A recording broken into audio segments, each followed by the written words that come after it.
Welcome to Can't Stop the Pop, the podcast where we, that's me, Craig, and me, Matty, do a deep dive on a song from the 90s and noughties. Yes, I got it right for the first time. So, what song are we doing this week? We are doing the legendary Miss Britney Spears. We're doing this song, actually. I'll just consult my notes for a second. I suppose I would say questionable feminist perspective. I mean, yes. Is the main note I made about this song. We will get to the questionable lyrical choices down the road on this episode. Just a quick roundup of who Britney Spears is. If you've been living under a rock for the past 25 years, she's one of the biggest pop stars ever in the history of pop music. Absolute massive entertainer. This was from her first album, and this was one of the final songs that were released from their first album, Baby One More Time, which is a massive international success.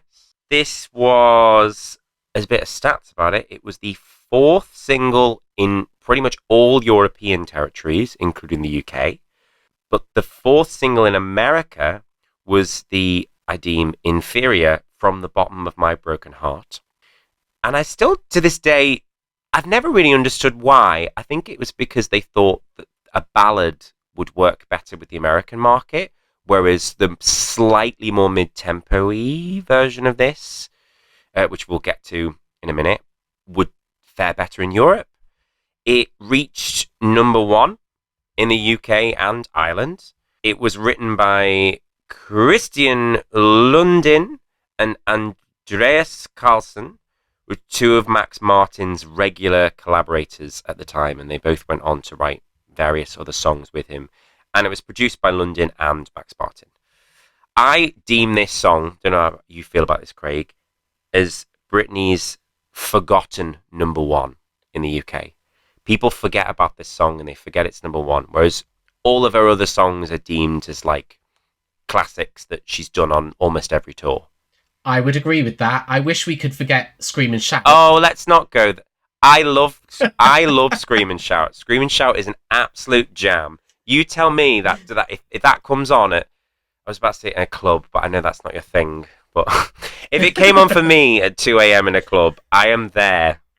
Yes, this is absolutely. If you think your other number ones being Baby One More Time, Oops, I Did It Again, Toxic, Every Time, and Scream and Shout, it's very easy to forget about this. And to be honest, I regularly do forget that it got to number one.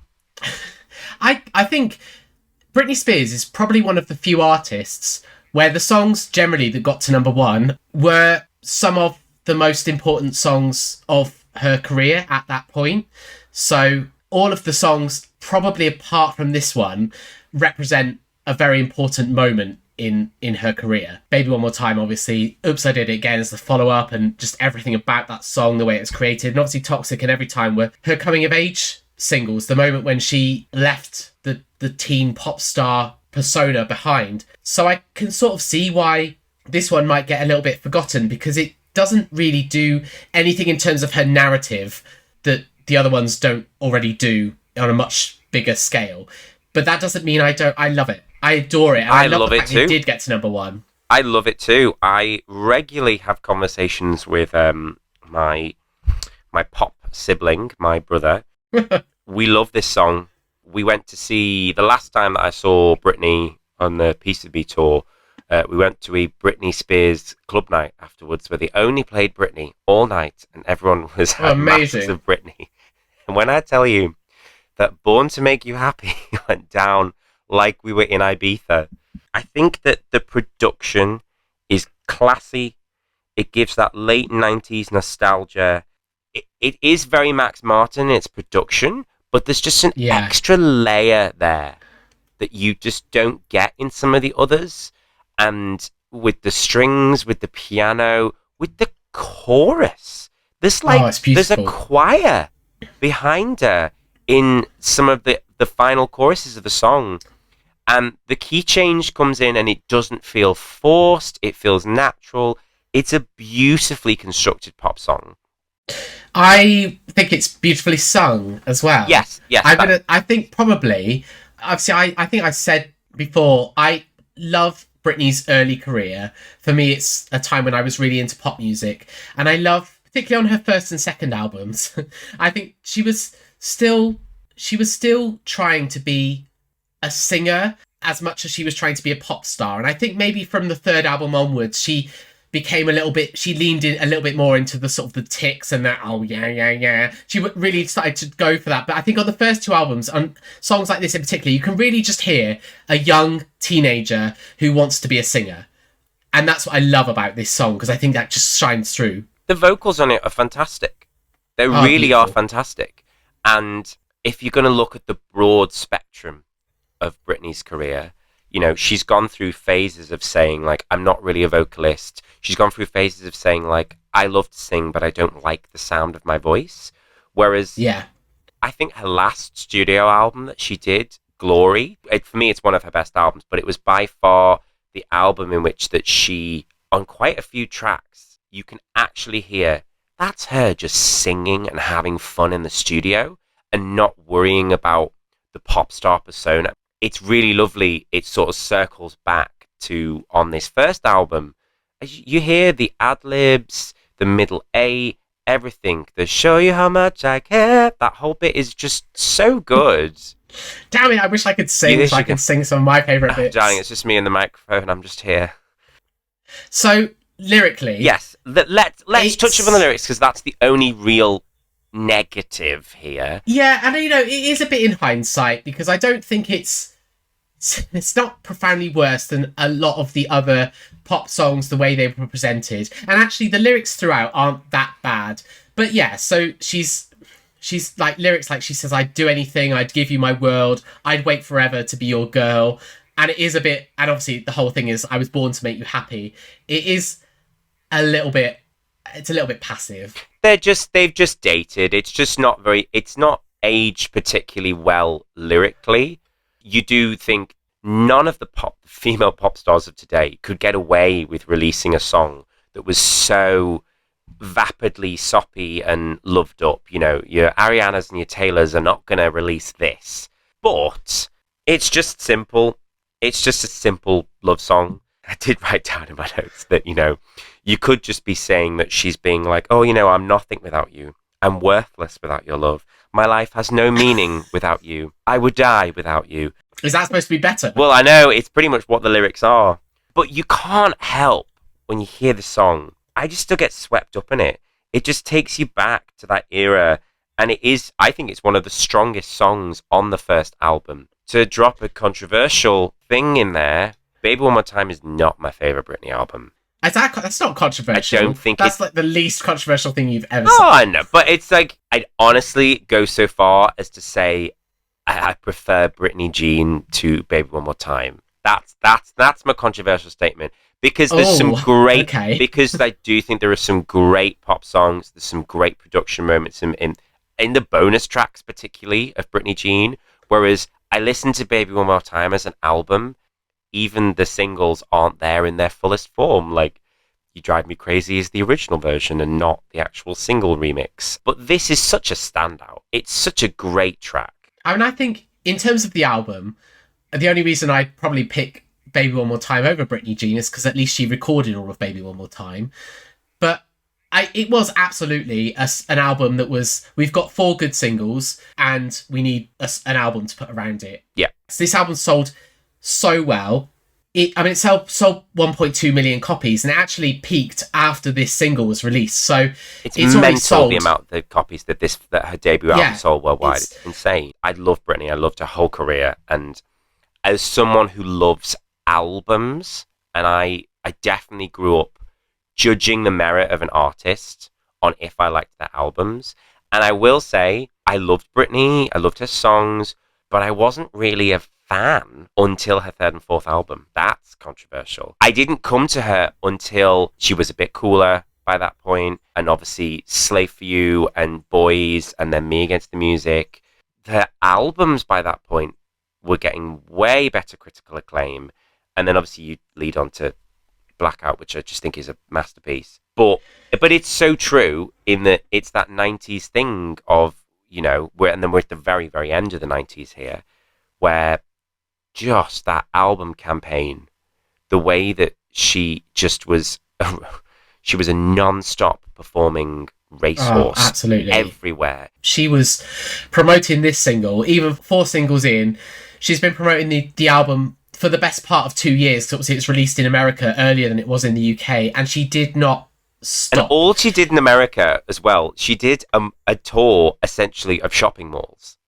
And she was brought out, there's all that footage of those early days where she is just working every day, performing here, performing there. I feel like I'm quoting Gaga right now, going like, bus, club, another club, no sleep. Like, that is literally what Britney was like on this first album. And the fact that this is the 4th single is such a testament to that album campaign. Like, my God, they just picked the bangers. And it's great.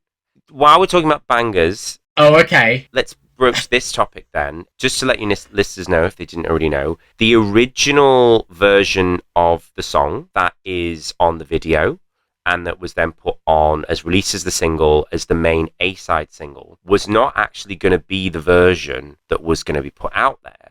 There was an alternate remix version, but it's not really a remix as in like a In the Club remix. It's... there we go. God. Don't ever do that again. Oh, honestly, I love saying that. In the Club remix. It's just a different version of the song. It's got different vocals, but it's very punchy in its production. It's like guitar-led rather than piano-led. And she ends the chorus in a different way. There's also different chords that lead into things.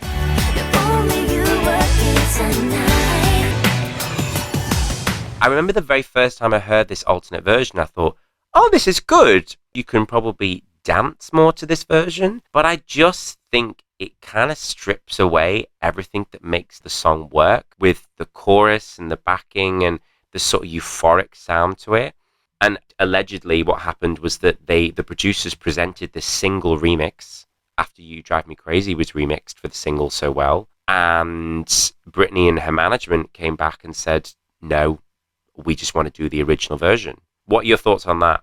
I love that the remix is just called Bonus Remix. It was so underdone. It was like they were like, we kind of want to forget about this version now, but it's just Bonus Remix. But that is the version that was used on the radio here. I think it's a really good insight, because before Baby One More Time was ever called Baby One More Time, the album, the idea was that she was going to do a sort of a Sheryl Crow type style music.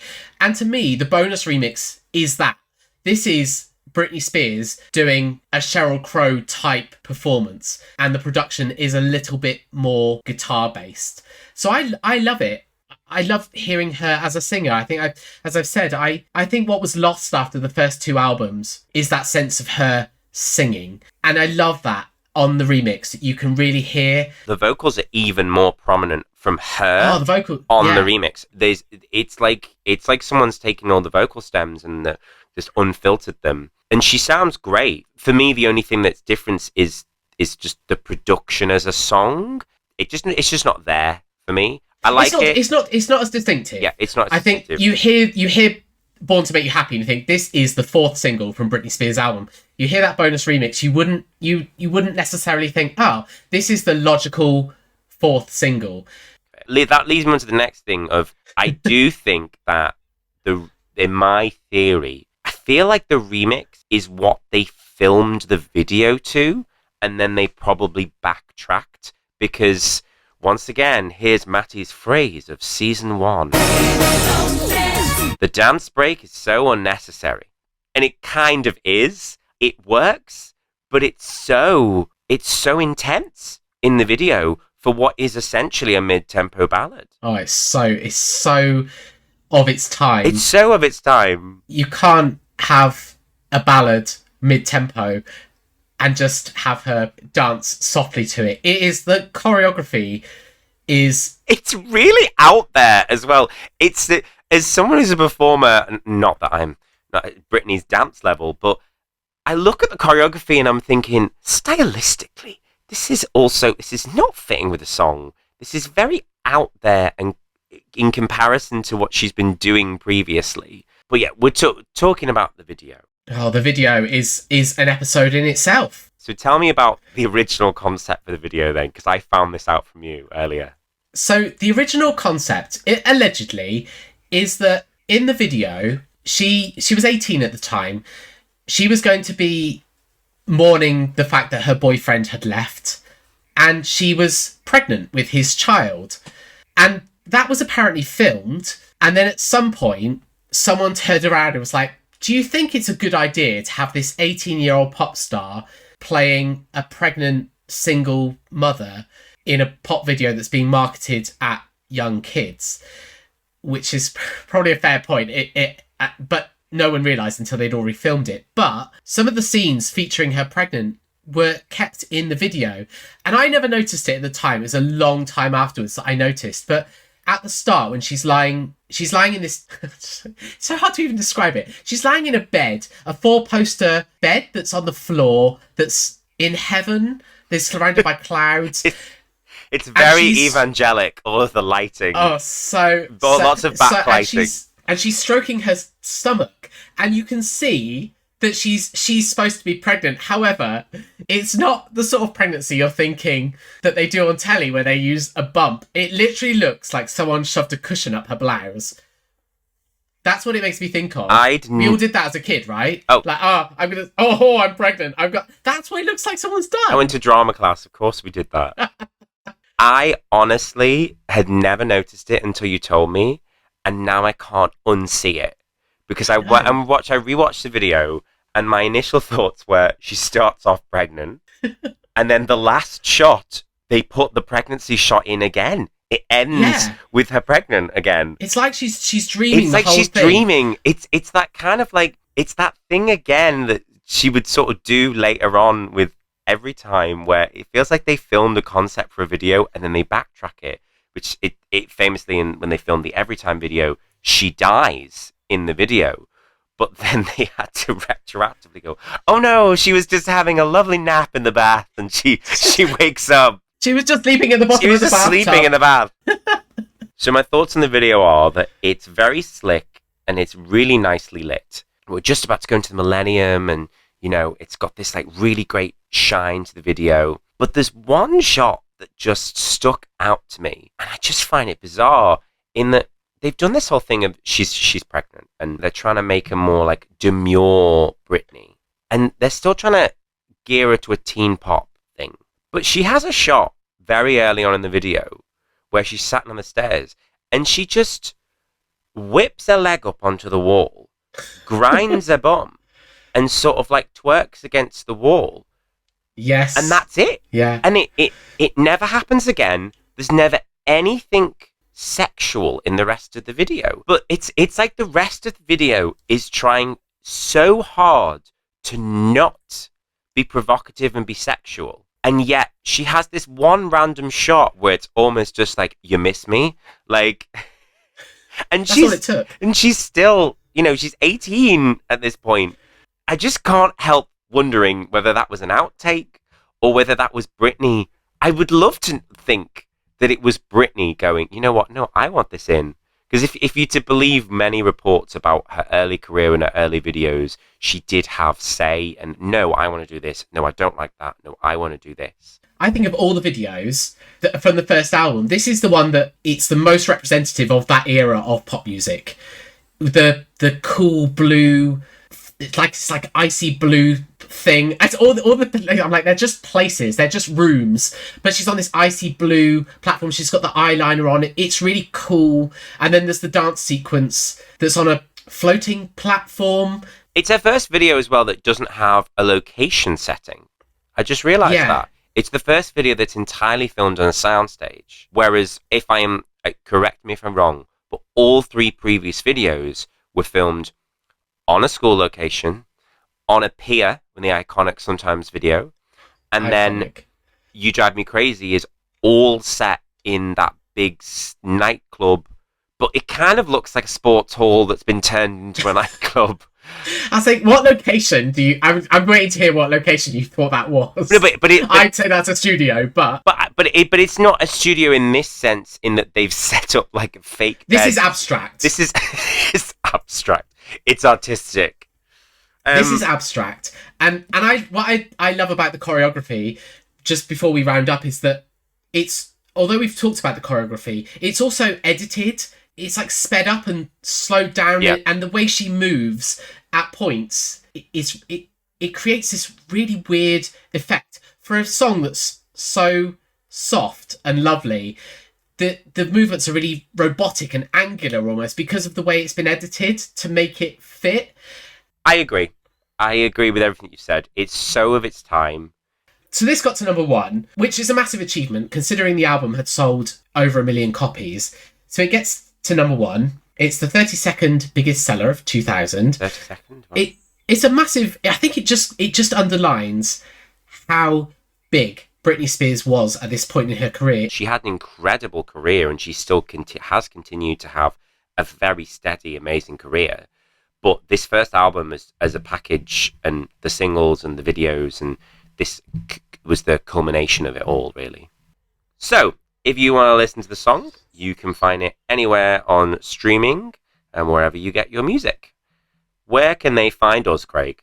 Well, Can't Stop the Pop has a website where there are over... It sounds like I'm reading it out, which I am. Where there are over 400 reviews, including this song, which you can find at can'tstopthepop.com. We're also on social media. We are at Can't Stop Pop on X and Can't Stop _the Pop on Instagram. And I am at Matkins Actor on X and Matt_Atkins9 on Instagram. If you like what you hear, we do have a Patreon at patreon.com/Can't Stop the Pop. So if you can give us anything, we've set the minimum donation at the minimum level, it's £1. If you can give us anything, no matter how small, we would love you forever.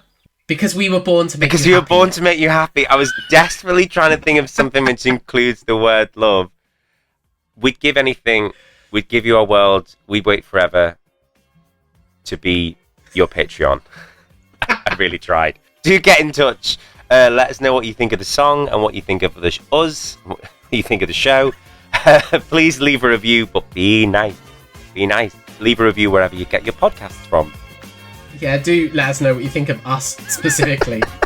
Thank you so much for listening, and join us next time for more Can't Stop the Pop.